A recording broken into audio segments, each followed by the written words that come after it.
Bonjour et bienvenue dans l'interview. Aujourd'hui, je reçois Jacques Brotchi. Bonjour. Bonjour. Alors, vous êtes député bruxellois, vous êtes aussi sénateur et vous êtes aussi député à la Fédération Wallonie-Bruxelles. Exact. Donc, beaucoup de sujets à traiter avec vous. Et tout d'abord, je voudrais commencer à parler d'un étrange phénomène qui est un OIP qui s'appelle Iriscare. D'abord, OIP, ça veut dire Organisme d'intérêt public. Et Iriscare, c'est cet organisme qui va être bientôt mis en place par le gouvernement bruxellois. Iriscare s'occupera de la santé, de l'aide aux personnes à Bruxelles. On parle ici notamment des allocations familiales ou du tarif de certains types d'assurances. Alors pourquoi en commission vous vous êtes abstenu? Pourquoi vous ne voulez pas d'Iriscare? Sur le plan du principe, nous sommes évidemment pour le transfert de compétences et c'est la raison pour laquelle nous n'avons pas voté contre. D'un autre côté, nous étions mal à l'aise avec la manière dont cet organisme a été mis sur pied. C'est une espèce de mammouth, je dirais, c'est une espèce d'usine à gaz. On ne s'y retrouve pas. Déjà à l'heure actuelle, ce n'est pas évident de s'y retrouver.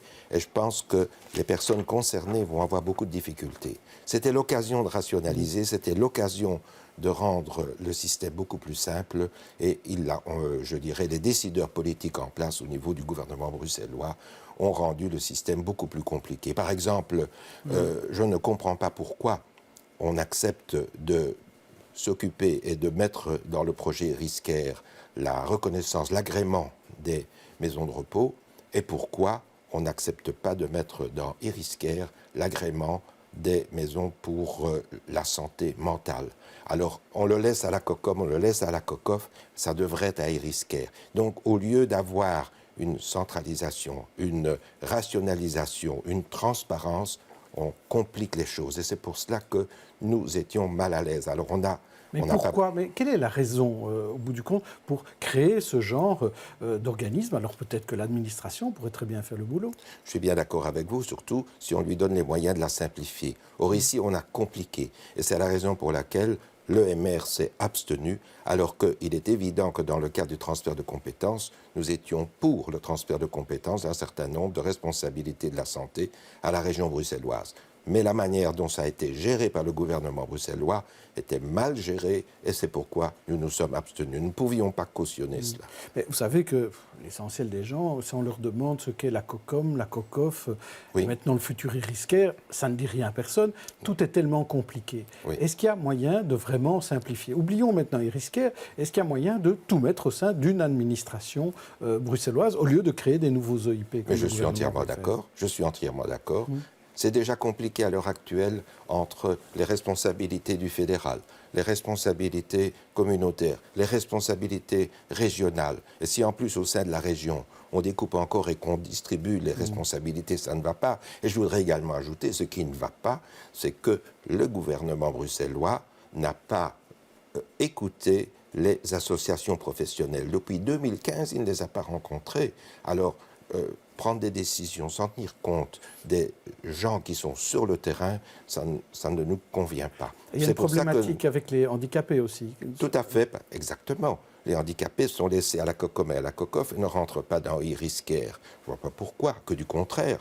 Alors il faut mettre ensemble la problématique des soins de santé qui ont été transférés à la région et il faut simplifier les choses. Et surtout, je dirais entre guillemets, le consommateur n'est peut-être pas le bon mot, enfin celui qui va faire appel au service va devoir s'y retrouver. Et à l'heure actuelle, il va s'adresser d'un côté et on va lui dire « Ah non, c'est pas ici, c'est là qu'il faut aller ». Ça ne va pas. Alors, vous êtes aussi spécialiste en matière d'enseignement quand vous êtes à la Fédération Wallonie-Bruxelles et vous avez peut-être vu ou entendu la ministre Schins ce matin dire que le pacte d'excellence, malgré toutes les critiques, le pacte d'excellence n'est pas remis en question. C'est ce qu'elle a dit notamment dans une interview dans l'Écho et également à la RTBF. Elle a ajouté que le groupe central qui se charge de réfléchir à ce pacte d'excellence a jusqu'à la fin du mois pour mettre en musique tous ces éléments critiques et pour que le politique prenne en main ce projet et le gouvernement également. Est-ce que ce pacte d'excellence est enterré pour vous? Mais écoutez, encore une fois, c'est une question pratique. Sur le plan de l'idée, il y a de bonnes idées dans le pacte d'excellence. Mais si vous voulez le mettre en pratique, il faut le financer.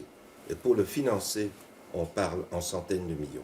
Or, je sais que seuls 20 millions sont consacrés au pacte d'excellence. Avec 20 millions, vous ne mettrez pas en place et en route le pacte d'excellence.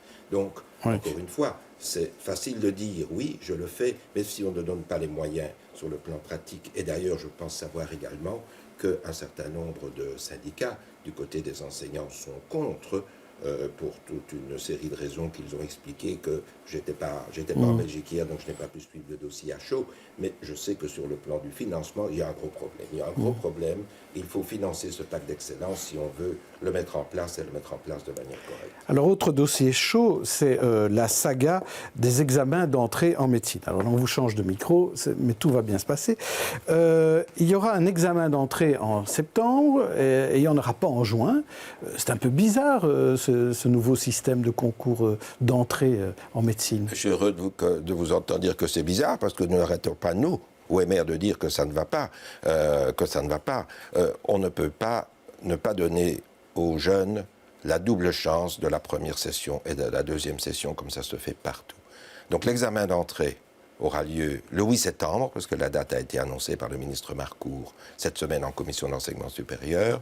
Par ailleurs, il maintient toujours son concours au mois de juin, et ça me paraît fort curieux, dans la mesure où, pour toute une série de raisons, il n'y aura pas de contingentement, c'est-à-dire pas un nombre précis de numéros INAMI décidé pour la cohorte de 2022, c'est-à-dire concernant les étudiants qui, à l'heure actuelle, sont rentrés en septembre 2016. Les études de médecine, à l'heure actuelle, c'est 6 ans, donc 2016-2022 pour terminer.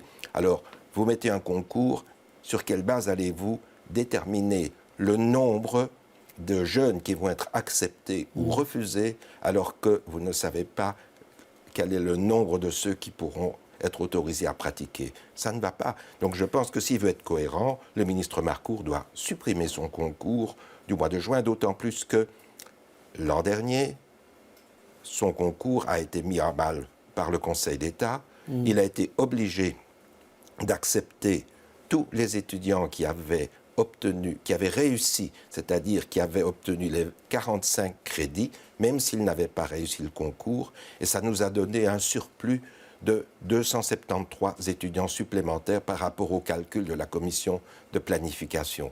Ce qui veut dire qu'il y a eu un surplus, et ce surplus fausse tous les chiffres.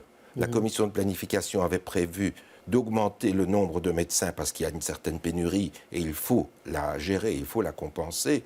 Donc la commission de planification n'avait pas prévu 270. Mais n'avait pas prévu cela en plus. Donc par conséquent, suite à cela, eh bien, les chiffres qui ont été proposés ne sont plus corrects. Et ce qui explique aussi pourquoi, au niveau du gouvernement fédéral, le contingentement, c'est-à-dire le nombre de numéros INAMI décidé pour 2022 est pour l'instant gelé, dans la mesure où ces 273 qui sont venus n'étaient pas prévus au départ, ni dans le rapport de la commission de planification remis à la ministre de Bloch l'été dernier. Alors tout ça sont des mécanismes assez compliqués, et pourtant on ne peut pas nier qu'il y a une pénurie de médecins dans certaines zones en Wallonie et dans certaines spécialités à Bruxelles.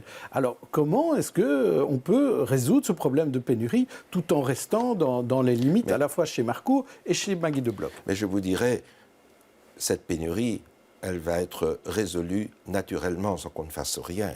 Parce que depuis pas loin d'une dizaine d'années, il n'y a plus de filtre en communauté française pour les études de médecine.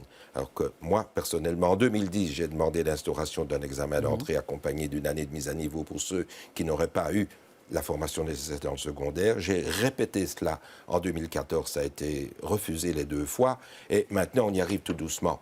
Mais compte tenu du fait qu'il n'y a pas eu de filtre, on a formé beaucoup plus de médecins que ce qui était prévu.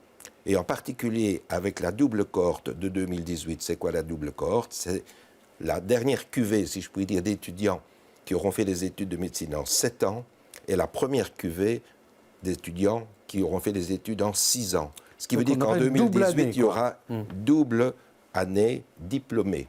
Et ça fait combien d'étudiants? Ça va faire grosso modo 1800. 1800 étudiants, 1800 médecins supplémentaires qui vont être mis sur le marché. par rapport à des chiffres de plus de, je dirais au départ, c'était prévu la moitié moindre. Donc ça veut dire que là, on aura, pour la pénurie, avis, on trouverait une solution, là. La pénurie va être résolue naturellement, mais il va falloir les former. Et moi, c'est un de mes gros soucis, c'est la qualité de la formation.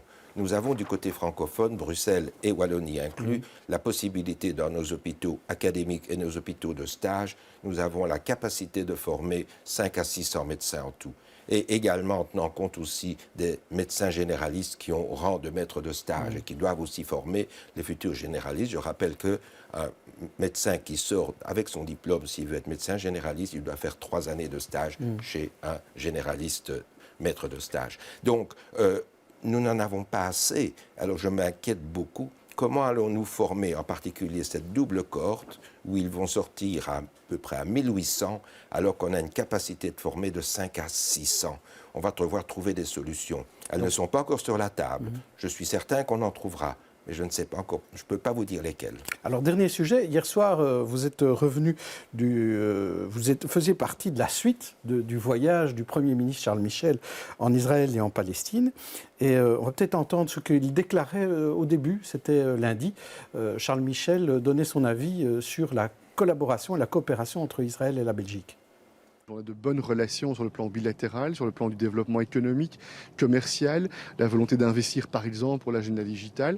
On a une très bonne coopération dans le domaine de la sécurité et on a renforcé cette coopération ces derniers mois. C'est important dans la lutte contre le terrorisme.